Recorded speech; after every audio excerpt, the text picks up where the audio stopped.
Are we rolling? Yep. All right, so we'll start here. Resting state of the muscle. The myosin cannot interact with the actin because tropomyosin's in the way. I really need to get like shirts that say like tropomyosin and stuff, but I'm too cheap to do that. But they're in the energized state, which means what? It means they're straight up and down. How did they get energized? They split the ATP, okay? So you guys need to hydrolyze the ATP. It needs to be split, and your arms need to be straight vertical. And so as soon as you have an opportunity to, you're going to bind to this thin filament and interact with it. But for now, the tropomyosin is preventing that. Okay? So we get an action potential in the muscle fiber. How does the action potential start? Where does it start? Action potential starts where? Well, yeah, the somatic motor neuron ultimately excites it. Where does the somatic motor neuron excite it? Neuromuscular junction. So let's say the neuromuscular junction's up there, somatic motor neuron shows up, releases what? Acetylcholine, binds to what? Nicotinic receptors, excitation, action potential. Look at it, it's running right down the membrane, down the T-tubules, oh my goodness, here he comes! Boom! And then calcium everywhere. No, just throw it up in the air, calcium's gotta go everywhere. Calcium everywhere!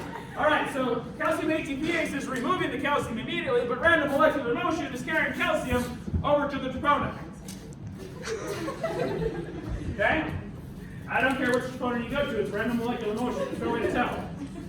Alright, calcium binds to, no, she's tropomyosin. Calcium binds to troponin. Troponin changes shape. Troponin changes shape and pulls tropomyosin out of the way.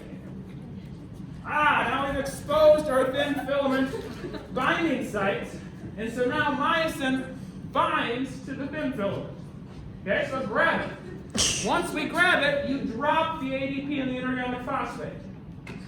Okay, so they go. Boom, they're gone. Now we need a metabolic pathway to regenerate that. Thomas, you want to regenerate some ATP there for us? We're going to need that again eventually. Okay? But dropping the ADP and the inorganic phosphate causes the power stroke, so their arms go this way. Pulling the Z disc towards the center of the sarcomere, shortening the sarcomere, generating tension. Of course, one cross bridge only moves us about 1 nanometer. So what do we need to repeat this?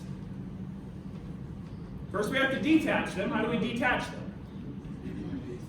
More ATP comes in. Okay, so we need to regenerate the ATP. That comes from metabolic pathways.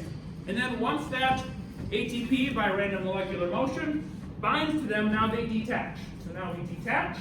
Now you split it to re-energize, to get back to your energized point. And now the whole thing just happens again. So go ahead, do the whole thing again. Bind, release, power stroke. Okay, ATP comes in. Regenerated ATP. Thomas, where are you? How bad? Regenerated ATP comes in, detaches them, splits back to the energized state, and it just keeps going until tropomyosin moves back into place. Eventually, did calcium ATPase do her job? Did she get rid of all the calcium? All right, so now, all the calcium. So once all the calcium's gone, now troponin pushes tropomyosin back into the blocking position, and now the muscle is back in. Contraction done. Round of applause for